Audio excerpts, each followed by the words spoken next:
நிச்சயமாக உங்க வாழ்க்கையிலும் ஒரு தீர்க்கதரிசி இடைப்படும் போது முதலாவதாக நீங்க பக்தி விருத்திக்கு ஏதுவாக உங்க வாழ்க்கை மாறணும். இப்போ ஒரு கொஞ்ச நேரத்துக்கு முன்னாடி ஒரு சகோதரி பேசுனாங்க. ஃபர்ஸ்ட் உங்களோடு பேசும்போது உங்களை மாதிரி நிறைய ஊழியக்காரர்கள் எழும்ப வேண்டும். நாங்கெல்லாம் ரொம்ப வருஷமா ஜெபிச்சுக்கிட்டு இருக்கிறோம். ஆனா இன்னும் ஒரு பெரிய மாற்றம் அடுத்த லெவலுக்கு நாங்க போகல பாஸ்டர் அப்படின்னு சொல்லும் போது அநேக காரியங்களை அவர்களோடு கூட பேசினேன். அவர்கள் ரொம்ப சந்தோஷப்பட்டாங்க. ஆமா பாஸ்டர், நிச்சயமா எனக்குள்ள ஒரு பக்தி விருத்தி, ஒரு வைராக்கியம், தேவனை குறித்து தான வாஞ்சை தாகம் இன்னும் அதிகமாய் வருகிறது என்று அவர்கள் சொன்ன பெருமைக்காக இல்லைங்க, இப்படிப்பட்ட ஊழியர்களை நீங்கள் பயன்படுத்த வேண்டும். அநேகருக்கு எழுப்புதலுக்காக கர்த்தர் உருவாக்கி வைத்திருக்கிறார். இந்த தேசத்துல ஒரு எழுப்புதல் வர வேண்டுமானால் அவரை நம்பி இருக்கிற, அவர் விசுவாசிக்கிற நீங்கள் எல்லாம் தேவனுக்கென்று வைராக்கியம் உள்ள நபர்களாய் எழும்ப வேண்டும். எத்தனை பேர் ஆமேன்னு சொல்றீங்க? என்னோடு கூட இணைந்திருக்கிற பிள்ளைங்க, நீங்க உங்க டைப் பண்ணீங்கன்னா யாரெல்லாம் இருக்கிறீங்கன்னு நான் பார்த்துக்குவேன். உங்களுக்காக நான் ஜெபிப்பதற்கு அது மிகவும் உதவியாக இருக்கும். அது மட்டுமல்லாது மேல நம்பர் கொடுத்திருக்கிறேன். என்னை நேர்ல தொடர்பு கொள்ள வேண்டும், ஊழியத்துல பயன்படுத்த வேண்டும் என்கிற வாஞ்சை உங்களுக்குள் இருக்குமானால் கண்டிப்பாய் பயன்படுத்துங்கள். தேசத்தில் ஒரு மாற்றத்தை, ஒரு மறுரூபத்தை உண்டாக்க கர்த்தர் நம்மை உருவாக்கி வைத்திருக்கிறார். அது மட்டுமல்லாது செய்வினை கட்டுகள் போராட்டத்தில் இருக்கிறவங்க, பிசாசின் கிரியையில் இருக்கிறவங்க நேர்ல வந்தீங்கன்னா உங்களுக்கான விடுதலையை நாங்கள் உறுதிப்படுத்துகிறோம். திருச்சி மற்றும் வெள்ளக்கோயில் பகுதியில் வாரந்தோறும் சபைகள் நடத்தப்படுகிறது. இடைவெளியில் வர வேண்டும் என்றால் முன்னமாகவே நீங்கள் முன்பதிவு செய்து என்கிட்ட தொடர்பு கொண்டு ஒரு டைமை வாங்கிட்டு வாங்க. கண்டிப்பாக உங்களுக்கான விடுதலையை நீங்கள் விடுதலையோடு செல்வதற்கு கண்டிப்பாக அது உதவியாக இருக்கும். ஆம் தேவ பிள்ளைகளை, வேதாமத்தில் பார்க்கிறோம். உபாகமம் 18ஆம் அதிகாரம் 18 இருந்து வசனங்கள் சொல்கிறது. ஒரு தீர்க்க தரிசனம் உரைக்கிறவர்கள் எப்படி இருக்க வேண்டும்? ஓகே, அந்த 1 கொரிந்தியர் 14ஆம் அதிகாரத்தில் பார்த்தோம். முதல் பக்தி விருத்தி உண்டாகணும், 2வது புத்தி சொல்லணும், 3வதாக ஆறுதல் படுத்துகிறவர்களாய் இருக்க வேண்டும் என்று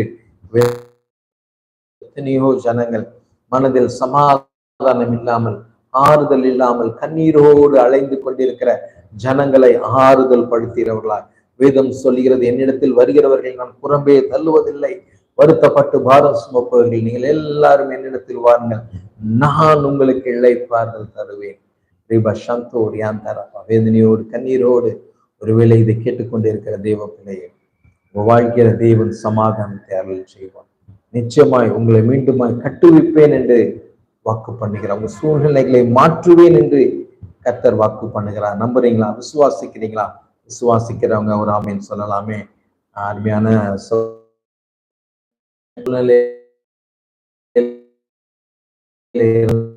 இருந்தால்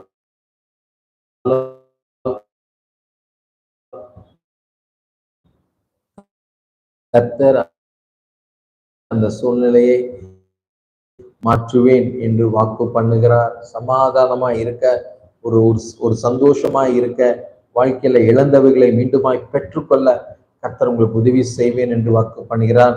இதேதான் ஓகே, தீர்க்கதரிசி என்பவன் பக்தி விருத்திக்கு எதுவாக பேச வேண்டும், அதே போல புத்தி சொல்ல வேண்டும், பாவத்தில் இருக்கிற ஜனங்களை கண்டித்து உணர்வதாக ஆறுதல் படுத்துகிறவர்களாய் அவர்கள் இருக்க வேண்டும் என்று பவுல் சொல்லுகிறதை பார்க்க முடிகிறது. ஆம் தேவ பிள்ளைகளை, இதுதான் ஒரு உண்மையான தீர்க்கதரிசியின் நிலையாய் இருக்க வேண்டும். அவர் அப்படித்தான் ஊழியம் செய்ய வேண்டும். இதுதான் வேதம் சொல்கிற. வேதத்தின்படி ஊழியம் செய்கிற தீர்க்கதரிசிகளை நீங்கள் அங்கீகரியுங்கள், அவர்களை பயன்படுத்துங்கள். நிச்சயமாக வேதம் சொல்கிறது, உன்னை போல் ஒரு தீர்க்கதரிசியை நான் உன் சகோதரியிலிருந்து எழும்ப பண்ணுவேன் என்று கர்த்தர் வாக்கு பண்ணினார். நிச்சயமாய் அது ஆண்டவராக இயேசு கிறிஸ்து நமக்காக ஒரு தீர்க்கதரிசியார் 2025 ஆண்டுகளுக்கு முன்பாக இந்த உலகத்தில் அவர் உதித்தார்.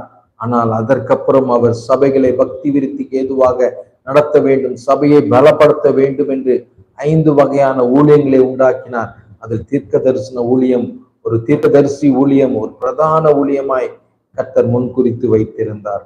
அதனாலதான் இன்னைக்கு நாங்க தீர்க்க தரிசன ஊழியங்களை செய்து கொண்டிருக்கிறோம். தேவன் அனுமதிக்காமல் எந்த ஒரு ஊழியத்தையும் செய்ய முடியாது. எந்த ஒரு காரியத்திலும் அங்கே நன்மை இருக்காது, ஆசீர்வாதம் இருக்காது, சமாதானம் இருக்காது. எப்பொழுதும் ஒரு போராட்டம்.